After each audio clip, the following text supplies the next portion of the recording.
exclusion, et cetera. It's 3.96, I think, this year. So if you project forward 10 years, I did the math quickly, I think we go to about a $148 million budget 10 years from now.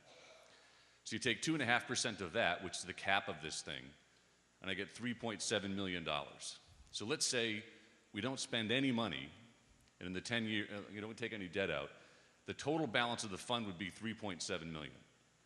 So Mr. Hurley, is that the way this works? So if I have that right, my first question is, well, I'd like to have that kind of up on a spreadsheet so I could look at it and see it. Second, it doesn't sound very material to whether it's a $20, $30, or $50 million debt we might end up taking on. So I'm wondering if it really matters to our tax bills, if that's as big as it gets, if we don't spend anything for 10 years and the budget gets to be about $150 million. So my point is, I think, I'd rather say no now if you just could show me a spreadsheet of how this would all work and the impact.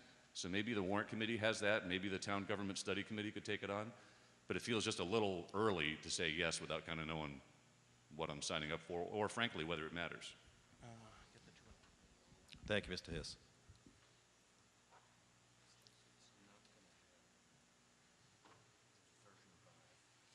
I guess it's fair for me to share with the body my optimism for finishing tonight is diminishing. I'm willing to stay. Right, but right.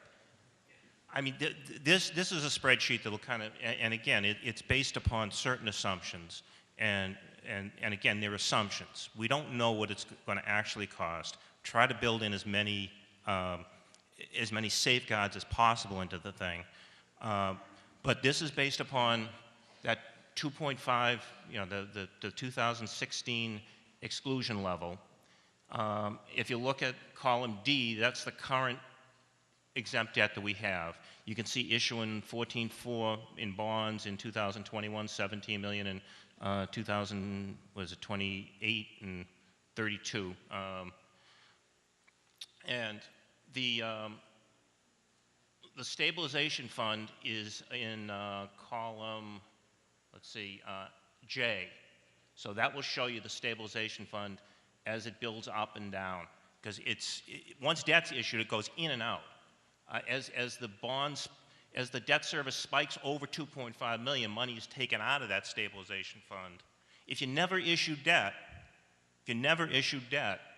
then you're absolutely right that it would build up uncontrolled if you didn't have some control over it. I use the 2.5% of the then operating budget.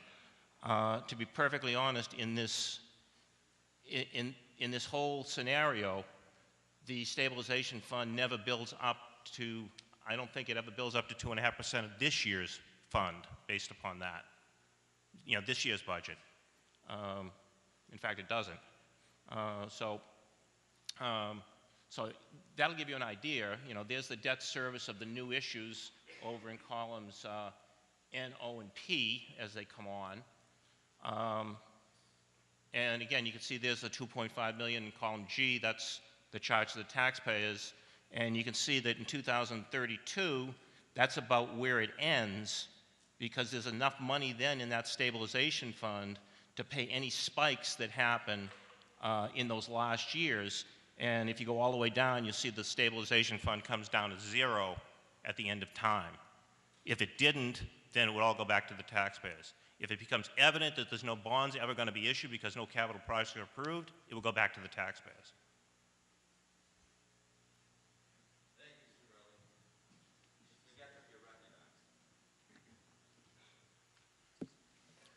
Thank you, Mr. Moderator. I'd like to present a question, and you can direct it to whomever you think it's going to be, but I suspect it may be the chairman of the Board of Selectmen. But I'm having difficulty following the flow chart for all of this in terms of the process. You know, I can see if this were adopted, we go to the legislature for approval of what we're putting together, this home rule petition.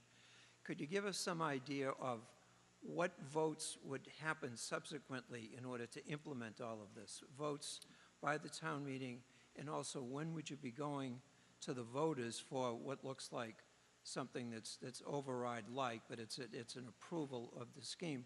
I think everybody is really trying to deal with several things simultaneously, the numbers and the concept, but just the sheer method and process that we would go through. I think that would be helpful. Thank you, Mr. Moderator. Thank you. Mr. Hurley, you're recognized. Thank you, Mr. Moderator. Again, the timing of this whole thing, if approved by town meeting tonight, it will go out as a home rule petition to the legislature, the state legislature. And like any other home rule petition, it probably takes a year to get it back. As soon as we got it back, approved, then we would, on the next town election, put it out to the voters. If the voters positively approve it, that would allow us to maintain that debt exclusion revenue number at the 2.55 million.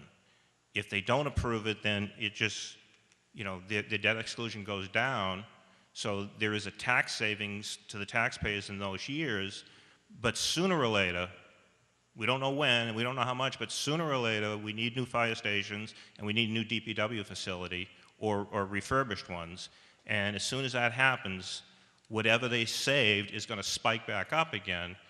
I mean, some people don't like that. Some people would rather know that it's just going to cost me this much and I can bank on it every year. So that's the whole premise. The cost is the same no matter what we do. It's just how you pay for it and how you smooth it out.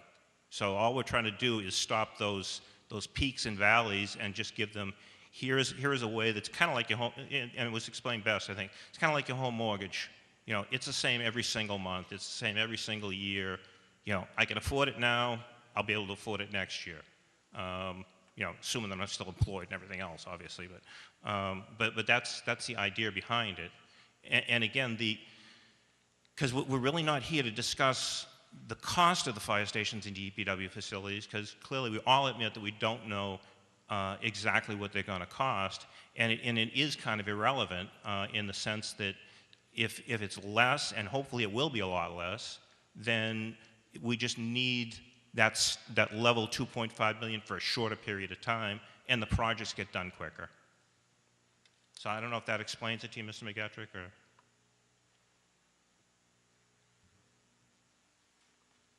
I'm going to guess no. Mr. Howe, if you could just wait a minute, please. My name's Rich Howe No, from... I'd like you to wait a minute, so Mr. McGetrick, okay. did you...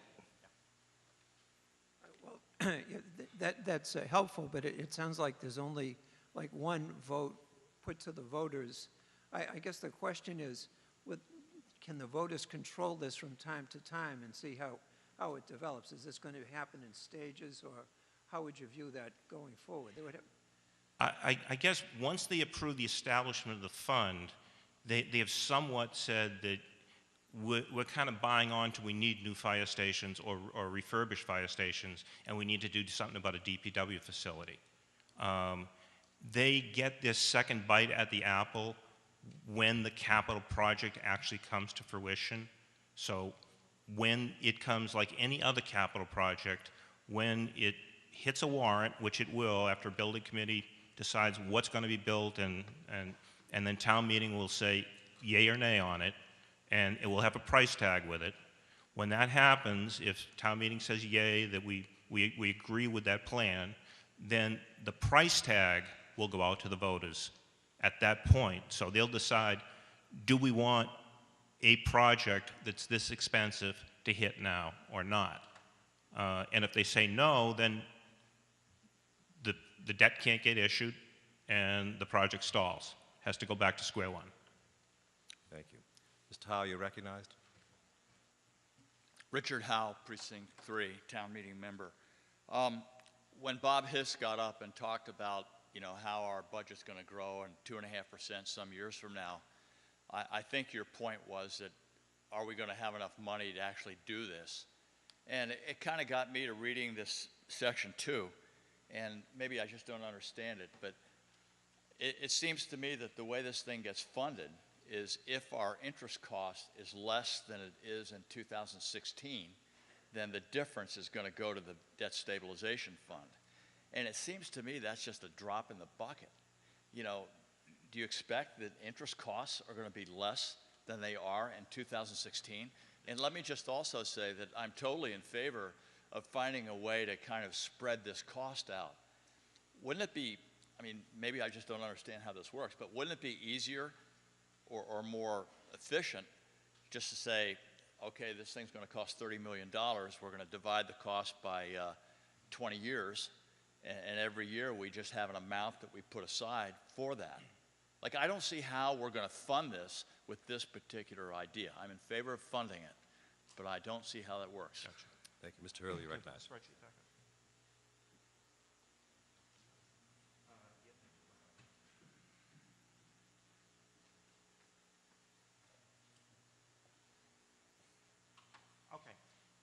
Again, the stabilization fund, right, never builds up more than $2.5 million in this. But it's based upon not just the interest cost, it's based upon the debt service payment for that year. For any year that the debt service payment is less than $2,548,899, which is the FY16 debt service payment, then that difference will go into the stabilization fund. It will build up, it will be invested. In my model, I've used a 1% interest rate. I've used 4% bonds over 30 years. The way we issue bonds is level principal bonds. In other words, the same amount of principal is retired every year. That is the cheapest way to issue them interest-wise because you pay them off quicker. The downside of that is they cost you more in the initial years because you're paying high interest costs as well as paying a level principal. And then as time goes on, the principal stays the same, but because there's less debt outstanding, the interest goes down. So it is the most economical way to pay for it in terms of total cost of the project. But it is difficult in that you see peaks and valleys. It's not straight funded. So what this attempts to do, again, is take what's in that stabilization fund, and I think you can see it. Let's see, column J again is the balance in the stabilization fund. And you can see that it builds up until 2021, and then you issue those bonds at 14.4, and now you need some money out of it, so you take money out of it. It goes down to 161,000. But then the bonds start going the other way. In other words, that level principal, you know, that debt service payment on those new bonds has started to come down sufficiently as you go out in time that money starts to build back up in the stabilization fund. And then that builds up again a balance to do the next issue and stabilize it again. So that's the concept. Okay? Thank you. Mr. Howell, do you have a follow-up, or are you all set? Thank you. So we have a rule. I understand, sir. We have a rule that says that no member can speak twice while somebody's waiting to speak. We have two members waiting to speak that have both spoken before, so we're going to go in order. Mrs. Agostino, you're recognized. Diane DiTullio, Agostino, Precinct 9.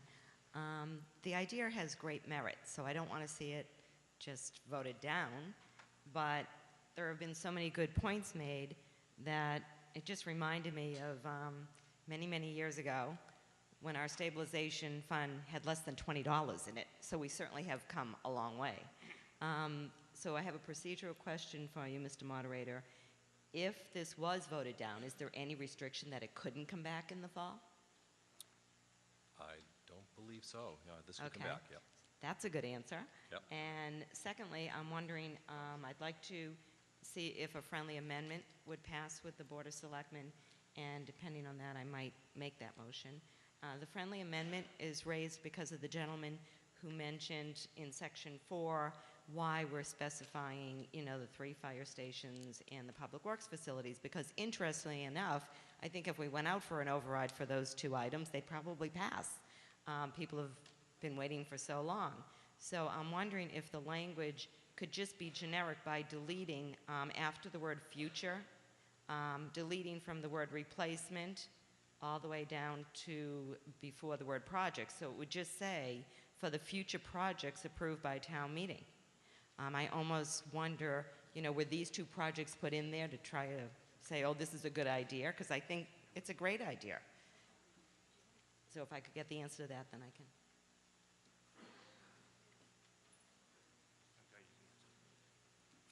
Legal counsel first, Tom. Hold on.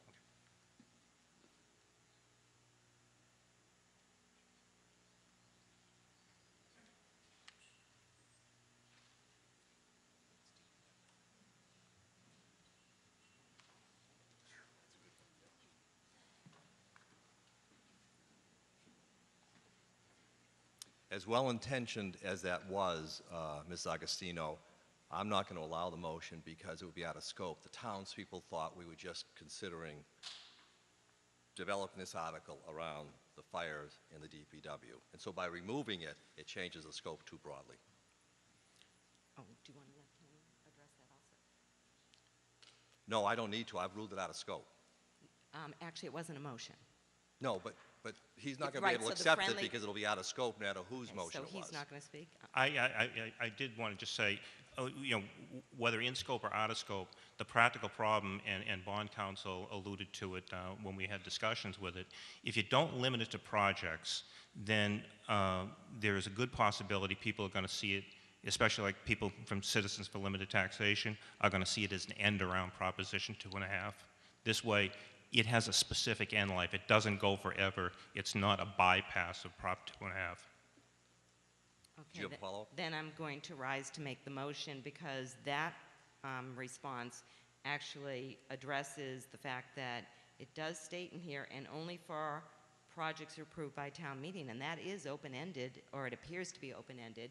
So I would prefer, and I think it would be beneficial to the town, that we refer this back to the Board of Selectmen, and that would be the motion I'd make, because I think the discussion between now and then, as well as presentations again in the fall, would help in the process of getting this approved through the town, because it does have to go to the residents, and if we're sitting here with so many issues raised, I think the extra 5 months would be worth it. So I'd make So- that motion if anyone would second it. Yeah, so Mrs. Agostino has made a motion to replace the entire motion in front of you to refer this back to the Board of Selectmen for further study.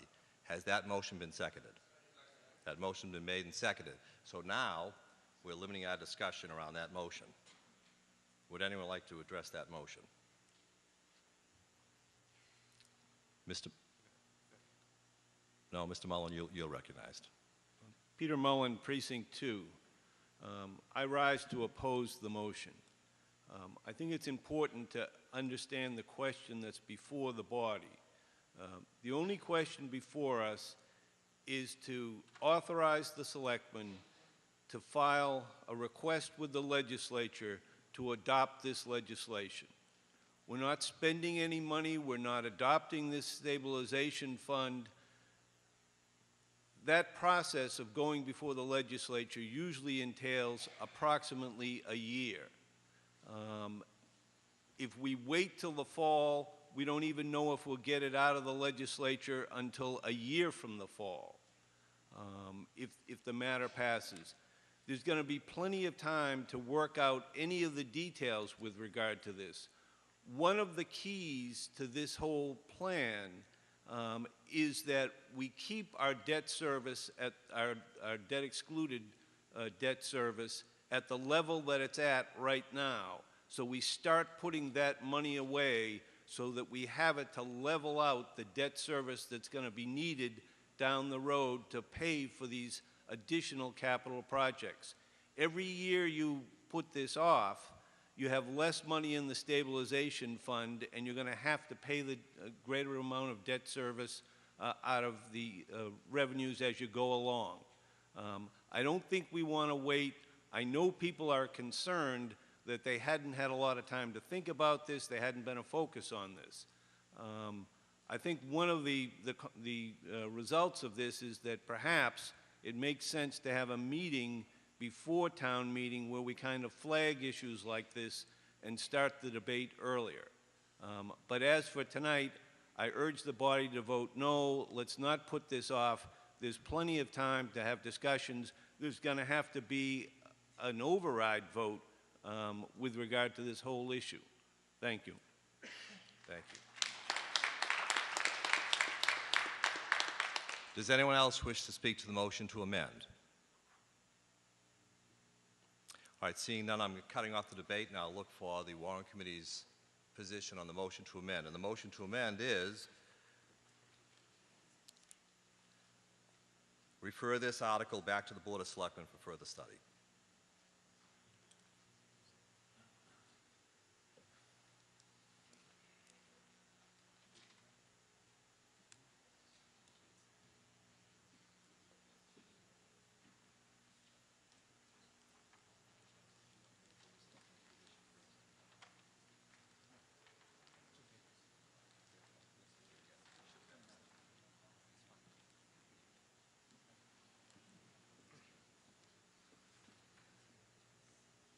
Mr. Hurley, you're recognized. Thank you, Mr. Moderator. I know somebody got up, I think it was Mr. Hajar got up, and, no, I'm sorry, it was Mr. Hiss got up and asked about the build-up in the fund and the 2.5% of the then operating budget. To be perfectly honest, under our analyses, if they come to fruition, we're really looking at wanting to make sure it can build up to about 2.5 million, and would be happy to accept an amendment, say not to exceed a fixed number like 2.5 million. That way you would be assured that it wouldn't just keep growing. Interesting thought, but we have another motion to amend in front of us. And I recognize the chair of our warrant committee, Mr. Hayes, for the position of the warrant committee and the motion to amend. Okay, Ted Hayes, warrant committee chair, precinct 3, town meeting member. I'll just say quickly that the warrant committee does not support this motion to amend, and I would also say that if we never approve a building project, that the stabilization fund will stall at about $3 million in the year 2025, and then it will add about $75,000 a year. Okay. If you are in favor of the motion to amend, say aye. Aye. Opposed, no. No.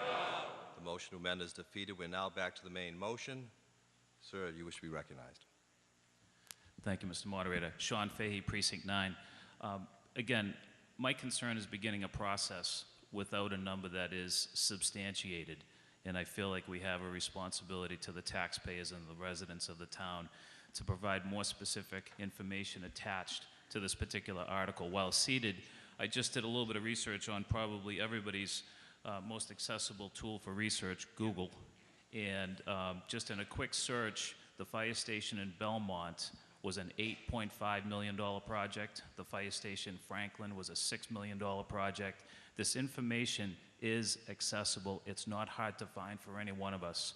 So before this process begins with a dollar value attached to it, and my greatest concern is that projects reach a dollar value. You know, there's too many projects that I know of that will achieve the number that it started out at. This information is accessible. These are fire stations and public facilities. It's accessible to every one of us. You can go home tonight and Google it and find your own database. So please, I oppose this article until more information is provided to town meeting, and I believe we owe that to the town residents and the taxpayers.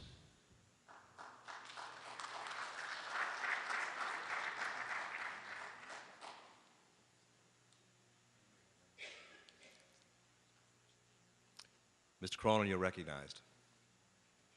John Cronin in Precinct 4, speaking to Mr. Fahey's good observation and to Webster Collins's. I'm surprised that no one has mentioned that you've spent about $250,000 hiring Drummy Roseanne, the architectural firm that designed this building and all the other school buildings, in the Consolidated Facilities Committee to do a study of the fire stations and the town public works yard facilities and to come up with the costs for renovations. And all the fire stations, I believe, added up to about $12 million. It was fairly comprehensive. It even included replacing the bench in front of the Atherton Street fire station. The DPW yard was, as I recall, $6 or $7 million. So I think that Mr. Collins is on target. I happen to favor renovation of the 3 fire stations and perhaps Butler Building to garage vehicles at the Public Works yard. A lot of the facilities at the Public Works yard are really first rate. They included handicap ramps for the office building, which doesn't have handicapped access, and they need a wider door too to do that.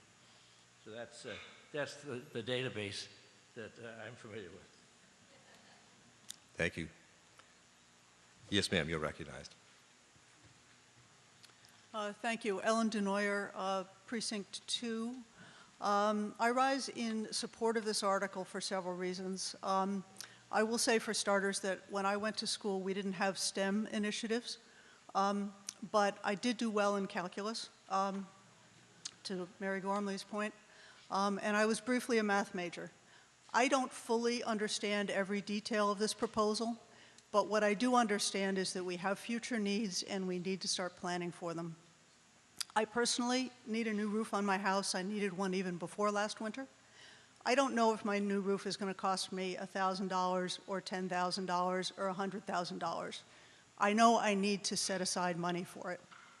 And I think that all we're asking at this point is permission, metaphorically speaking, in my understanding, we're asking permission to set up a mechanism to start thinking about saving money for future needs. Should I be saying, I should have a bank account to save money for my new roof? I think that's all we're asking. We're not asking how much it's going to cost. We're not talking about the cost. We're not talking about decisions about the cost and what we're going to spend.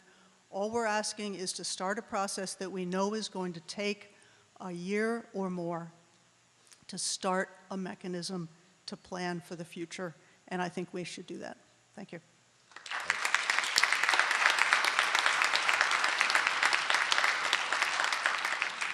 Mr. Hurley, you're recognized. Thank you, Mr. Moderator. The Board of Selectmen will be happy to make a friendly amendment to limit the size of the fund to $2.5 million. The size of the fund, the size of that fund, as opposed to being 2.5% of the then operating budget, that it could not grow to more than 2.5 million, which is based upon the analysis, that's about as high as we'd ever need it to go. And again, that's based upon trying to stabilize, $46 or $50 million in debt. So, Mr. Hurley is going to say, for clarity, when you say a limit of $2.5 million, it's $2.5 million of an annual expense of part of a bond of a debt. Well, again, can we throw the spreadsheet up again?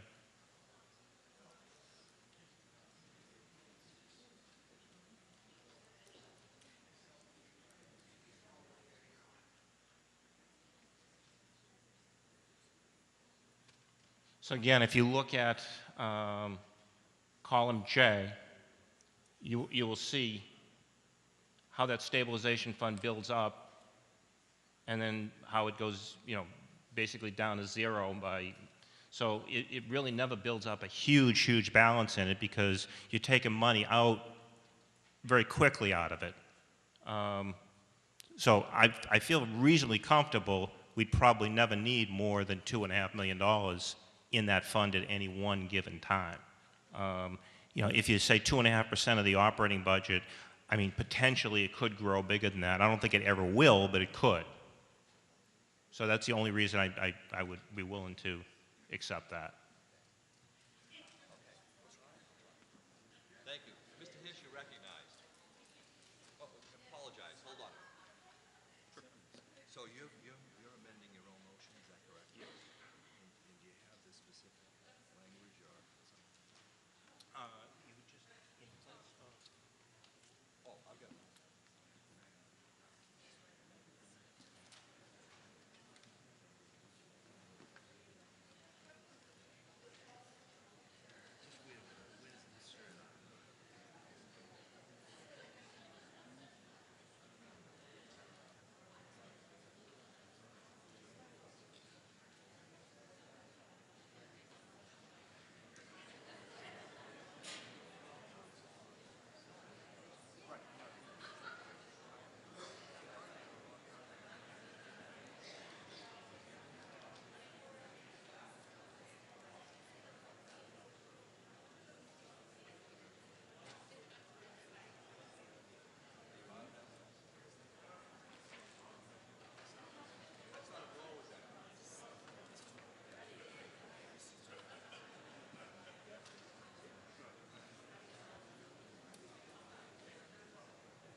Thank you, Mr. Moderator.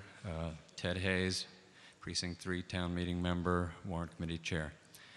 So Mr. Hurley is thinking about adjusting one of the moving parts in this fabulously flexible spreadsheet that he developed to bolster this, this proposal. And the beauty of it is that all the parts are flexible. Without any changes, we can finance a lot of project or a small amount of project. It doesn't matter if we end up doing 3 fire stations at $2 million each, or at $8 million each for replacement, or the $2 million for renovation. It doesn't matter what the projects are.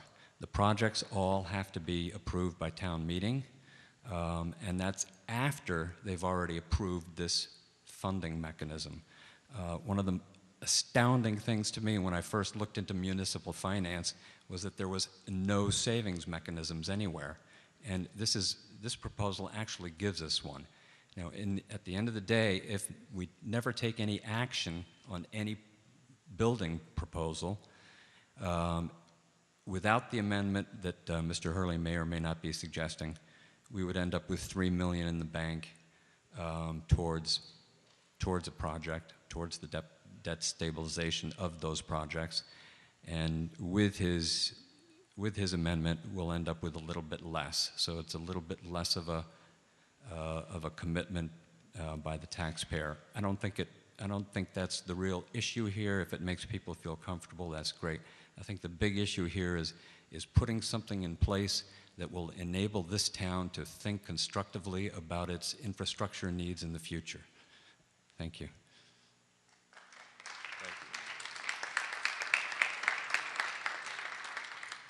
Mr. Hurley, did you have a motion yet? No, okay. Mr. Frazzetti, you're recognized. Thank you, Mr. Moderator. Steve Frazzetti, Town Meeting Member, Precinct 7.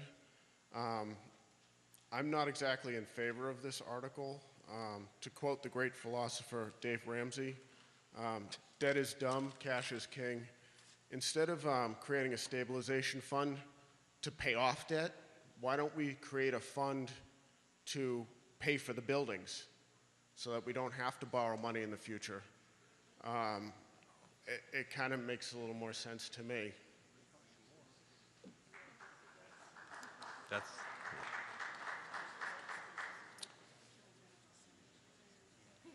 Yes, sir. Mr. Hayes, you're recognized. Okay. With all due respect to Mr. Frazzetti, that is exactly what this fund is trying to do. So I wish you would reconsider your position. Thank you. Mr. McGettrick, did you wish to be recognized? Yes, Mr. Moderator, and briefly, I'm sad to report I got a C in calculus at Boston College. It was a gentleman's C, actually.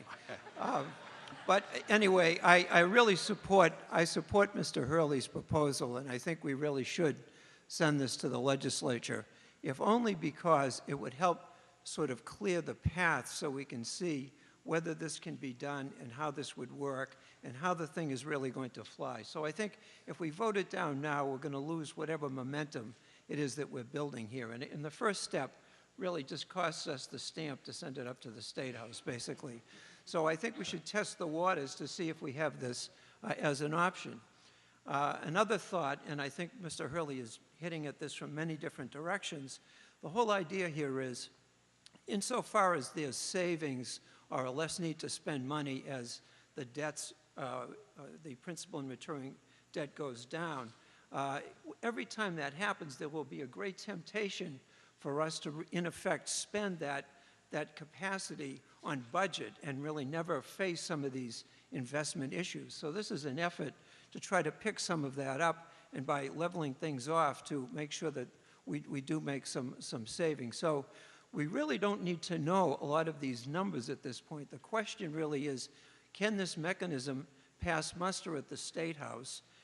Can it be tweaked properly so that when it comes back, it's really the vehicle that we need, and then we can decide what to do next. I'm satisfied that there's going to be enough of a role by the voters here to keep this thing under control, the voters at large at the ballot box. So I think we should really give this a shot. I think there's very little risk at this particular point. Thank you, Mr. Moderator. Thank you.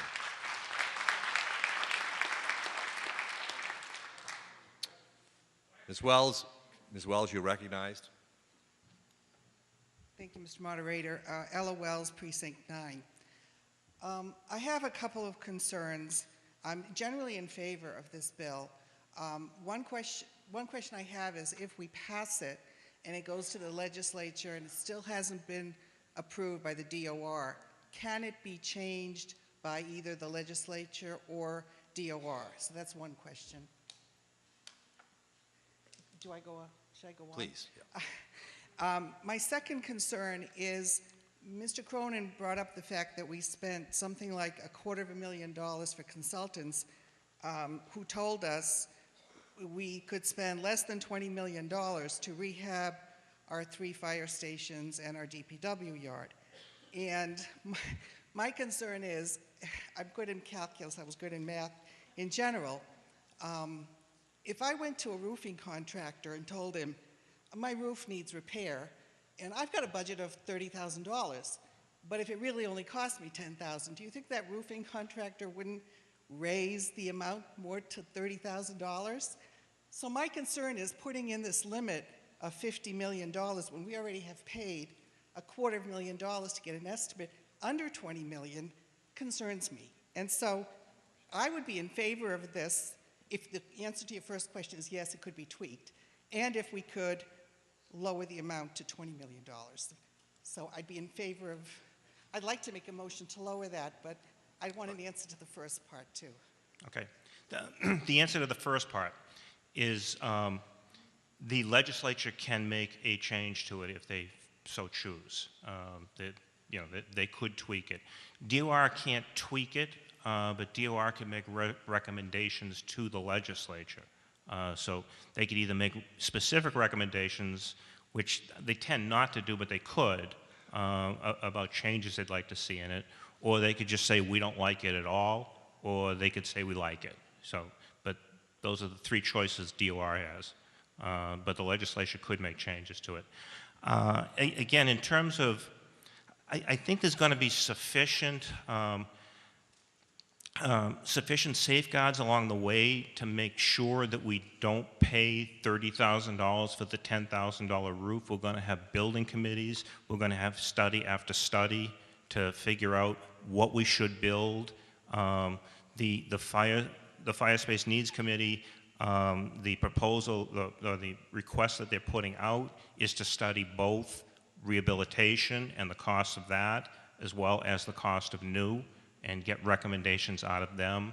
I'm not sure, and I personally did not see the study that Mr. Cronin is referencing on the rehab.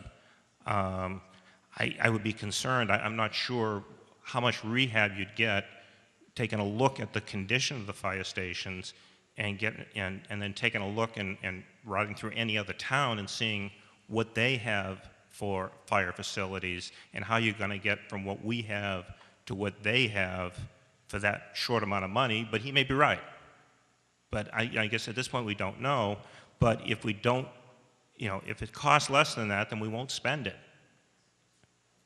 I guess a follow-up to that, to your statements would be, if I heard Mr. Collins correctly, the figures are way too high even for building new.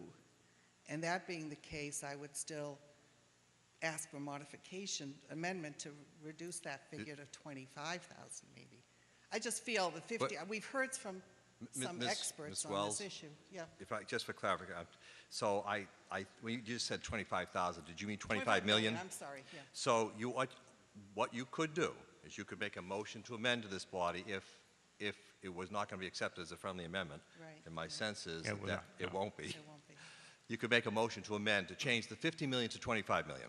Well, I guess I'd like some clarification from both Mr. Cronin and Mr. Collins on the figures that we received from our $250,000 consultants on this. Well, one question I have, and maybe Mr. Cronin you could answer from your seat, How many years ago was that study, or do you recall? 2012, so it's reasonably recent. Mr. Cicchello? I'm sorry. He- Anthony Cicchello, Precinct 4, and I haven't looked at the study in a while, but it was a $48,000 study, not a $250,000 study. It was a facilities assessment that looked at basically all of the town's buildings and was a preliminary assessment to get ballpark figures. And I think the figure for basically replacing the buildings sort of in their current footprint was about $18 million for the fire stations themselves. I think that's the figure. And that obviously doesn't count any money for the DPW yard or any of that work. Mr. Moderator, I move the previous question.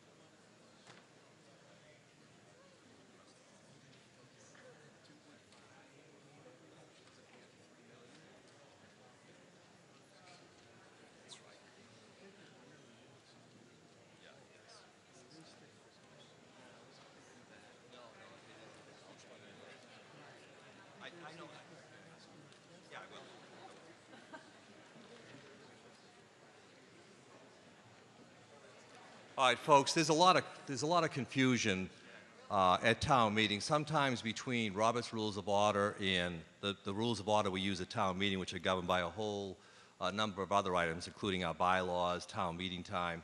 To move the previous question at this meeting by the Town of Milton's bylaws really means that you want to limit the debate to once by every speaker and for a limit of 5 minutes. My guess is that's probably not what you were interested in, Mr. Mullen. Now, no, that is what you're interested in then. To move the previous question, you want to limit? No, that's not what it means. That's what I'm trying to tell you. When you say move the previous question at this meeting, town meeting, that says I want to limit the discussion to everyone only can speak once and for no more than 5 minutes. I don't think that was your intention. Right, I understood. Okay. And now that's the moderator's responsibility to determine when we're ready to vote. And I have to tell you, I'm anxious to vote also, but I do want to honor the people that were waiting to speak. Ms. Wells, are you finished? You're finished, thank you. Mr. Morash, were you waiting to speak? Yes, sir. Okay, you're recognized.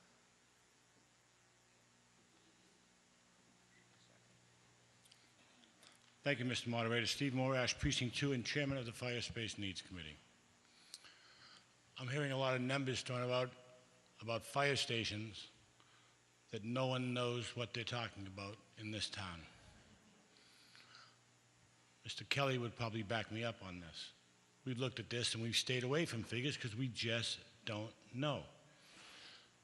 The study that Mr. Cronin talks about, we've looked at, we've reviewed it with Bill Ritchie from the Consolidated Facilities Department, and I can tell you that there's a lot of figures in there.